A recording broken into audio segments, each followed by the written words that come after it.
Днес преведох 15 000 лева комисионна в банковата сметка на Иво. Целта е всеки ден да бъдем едно по-добро лице на себе си. Да, миналата седмица вече станах и собственик на жилище. Борим се вече с майстори, с нови... Какъв апартамент си купи?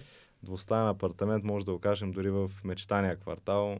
За доста голяма сума надградих и моите представи за сума, която искам да дам, така че доста висока топка е, но смятам, че С парите, които изкара и които предстоят да се изкарат. няма да бъде кой знае какъв проблем на живот и здраве. Просто съм си казал преди, може би 3 години, може би 4 вече, ако не съм минал, съм си казал, че някой ден да бъда успешен, да премина всички трудности. Тук някой ден ще имам имот. Някаква много, много, много далечна мечта и за сума, която не съм се представил като възможна.